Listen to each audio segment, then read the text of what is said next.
அமெரிக்காவுக்கு விடுதலை வாங்கி தந்ததும் காமன் சென்ஸ் பொது அறிவுன்னு சொல்ற வெறும் 55 பக்கங்கள் கொண்ட ஒரு புத்தகம்.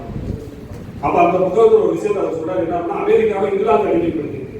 அப்ப அவர் அந்த புத்தகத்துல அவரோட எழுத்தாளர் ஒரு கேள்வி கேட்கிறார், இதுல ஏதாவது கொஞ்சமாக தாங்க உலகியல் பூர்வமா லாஜிக் இருக்கா? இங்கிலாந்து ஒரு மிகச்சிறிய நாடு, இங்கிலாந்து ஒரு குட்டி தீவு, பிரிட்டன் என்ற ஒரு இருக்கு உலக வரைபடத்துல. அமெரிக்கா பாருங்க எப்படி இருக்கு, வட அமெரிக்கா தென் அமெரிக்கா ஒரு பெரிய கண்டமா இருக்கு. அப்ப ஒரு கேள்வி கேட்டாரா, ஏன்னா அடிமைப்படுத்துற நாடு, அடிமைப்படுத்துகின்ற நாடு, காலனி ஆதிக்கத்தை உருவாக்கிய நாடு ஒரு சின்ன குட்டி தீவா இருக்கு. ஆனா அடிமையா இருக்கிற நாடு இவ்வளவு பெரிய கண்டமா இருக்கலாமா? உங்களுக்கு ரோச இல்லையா, தன்மானம் இல்லையா அப்படின்னு கேட்கறது. அதை படிச்ச போனதே அங்க விடுதலை போராட்டம் இருக்கு. ஒரு சின்ன நாடு இவ்வளவு பெரிய கண்டத்தையே பிடிச்சி வச்சிருக்கப்ப இன்னும் அவங்களுக்கு ரோசை வந்தாரு. அப்ப அப்படியெல்லாம் இந்த புத்தகங்கள் பேசும். ஒரு மிகச்சிறந்த வாசகனின் போல் புத்தகத்தை நன்கு வாசிக்க வேண்டும். வாசிப்பதோடு மட்டும் நின்றக்கூடாது. சாலை குணசேகரன் சொல்றாரு, நீங்க வாசிப்பதோடு நின்று விட்டாலும் உங்க வாழ்க்கையில பெரிய மாற்றம் வராது. வாசிப்பதை பத்தி யோசிக்கணும். வாசிக்க அப்புறம் அடுத்து யோசிக்கணும். யோசிச்சா நிச்சயம் இந்த புத்தகம் உங்களை மாற்றும், புரட்டி போடும் அப்படின்னு சொல்றாரு. இதெல்லாம் சொல்லி முடிச்சுட்டு ஒரு முக்கியமான புத்தகத்தை சொல்றாரு. அது நம்முடைய ஐயா பல நெடுமாறன் ஐயா அவர்கள் ஒரு புத்தகம். இந்த புத்தகத்தை கண்டிப்பா ஒருத்தவங்களும் வாசிக்கணும்னு சொல்றாரு. அது என்ன புத்தகம் அப்படின்னா, காலத்தை வென்ற காவிய நட்பு. காலத்தை தாண்டி நிற்கக்கூடிய ஒரு காவிய நட்பு ஒரு புத்தகம். இந்தியாவுக்கும் சோவியத் யூனியனுக்கு இருந்த கலாச்சார பண்பாடை பற்றியும், லியோ டால்ஸ்டாய்க்கும் அண்ணல் காந்தியடிகளுக்கு இருந்த நட்பை பற்றியும் இந்த புத்தகம் சொல்லுது. காலத்தை வென்ற காவிய நட்பு அப்படின்ற ஒரு புத்தகம். இந்த புத்தகத்தை அனைவரும் வாசிக்கணும்னு இந்த காகிதத்தை வச்சுக்கொண்டு அதை சொல்றாரு. அதுல என்ன லியோ டால்ஸ்டாய் காந்தியடிகள் நடந்த உறவை பற்றி நமக்கு தெரியும்.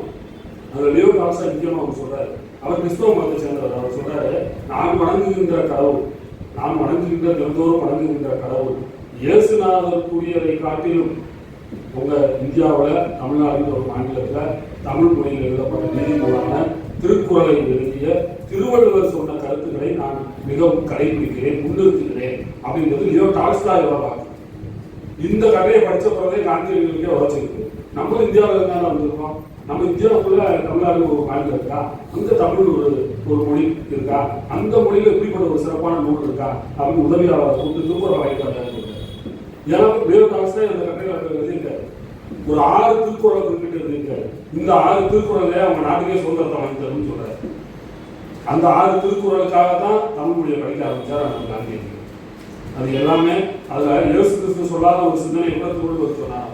அது எல்லாரும் தெரிஞ்ச குரல் தான். அந்த லியோ டால்ஸ்டாய் சொல்றாரு, இன்னா செய்தாரை ஒருத்தர் அவர்னால நன்னயம் செய்துவிடார்.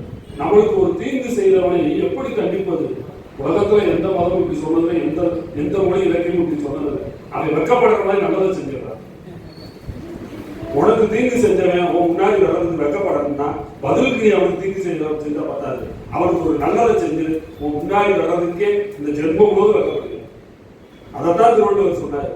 இந்த நெருப்பு பொறியில இருந்துதான் ஒரு பெரிய தீப்பிழம்பு விடுதலை போராட்டம் இருக்கு. சத்தியாகிரகத்தையே அவ்வளவுதான் இருக்கிறார் அண்ணல் காந்தி. லியோ டால்ஸ்டாய்க்கு அவருக்கு கடித வழியாக அவ்வளவு நட்புறவு இருந்துச்சு. இதுல இன்னொரு விஷயம் என்னன்னா, கடித படிச்சு நூல் சொல்லுது, லியோ டால்ஸ்டாய்க்கும் காந்தியடிகளுக்கும் இந்த கடித பரிமாற்றம் நடப்பதற்கு முன்னாடியே லியோ டால்ஸ்டாய் காந்தியடிகளுக்கு ஒரு கடிதத்தில் எழுதுறாரு, நீங்க எனக்கு கடிதம் எழுதுறதுக்கு முன்னாடியே இந்தியாவில இருந்து தமிழ்நாட்டில் ஒரு எழுத்தாளர் இருக்காரு, அவர் எனக்கு கடிதம் எழுதியிருக்காரு. காந்தியடிகளுக்கு முன்னோடியாவே இங்க ரசிகர் இயக்கத்தை படிச்சிருக்க ஒரு தமிழர் படிச்சிருக்க, உங்களுக்கு தெரிஞ்சிருக்காங்க. சிங்காரவேலர் இந்த பொது உடைமை இயக்கத்தை பத்தி எல்லாம் அவர் சொல்றாரு. லெனின் தோன்றதுக்கு முன்னாடி, சோவியத் யூனியன் ஒரு அமைப்பு தோன்றதுக்கு முன்னாடியே பொது உடைமை எங்க இருந்துச்சு அப்படின்னா தமிழ்நாட்டில் தான் இருந்துச்சு. இந்த தோழர்ன்ற வார்த்தையை கம்பர் சொல்றாரு. தோழர் கம்பர் பயன்படுத்திட்டாங்க. அப்ப இப்படி எல்லாம் பொது உடைமைக்கான பண்பாடு பாரம்பரியம் எல்லாம் நமக்குள்ள இருக்கு. அதை நம்ம படிக்க வேணாமா, தெரிஞ்சுக்கிற வேணாமா? அந்த புத்தகங்களை கண்டிப்பா வாசிக்கணும் அப்படின்னு தான் இந்த நூல் சொல்லுது. அதோட இன்னும் சுவாமி விவேகானந்தருடைய வீரத்தை வேகத்தை பத்தி ஒரு கட்டுரைகளை சொல்றாரு. அந்த கட்டுரைகளை சேர்ந்த மட்டும் சொல்லிட்டு நான் வேலை வாங்கலாம். சுவாமி விவேகானந்தர் போனதை பத்தி எல்லாம் உங்களுக்கு தெரியும், அவர் சிக்காகோல பேசின பத்தி எல்லாம் தெரியும். ஆனா ஒரு புத்தகம் எப்படி அவரை மாத்திருக்கின்றதா முக்கியம். வீரமும் வேகமும் கண்டிப்பா இருக்கணும். இவரை தமிழ்நாட்டில் இருந்து சேர்ந்தவங்க, இந்தியாவை சேர்ந்தவங்கன்னா நீ சிக்காகோவில் போய் பேசுப்பா, இந்து சமயத்தை பற்றி பேசுப்பான்னு சொல்லி அனுப்பிச்சிடுறாங்க. விவேகானந்தர் ரொம்ப பெருமையா போய் அமெரிக்காவில் நியூயார்க்கில் போய் இறங்கி சிக்காகோ போகணும். சிக்காகோவில் எப்போ மீட்டிங் நடக்குது, உலக சமய பாராளுமன்ற கூட்டம் இருக்குன்னு கேட்குறப்ப எல்லாரும் சிரிச்சுக்கிட்டே சொன்னாங்க, என்ன இப்படியே வந்தீங்க கூட்டம் என்ன 2 மாதம் இருக்கும். இன்னும் 2 மாசம் கழிச்சு அந்த கூட்டம்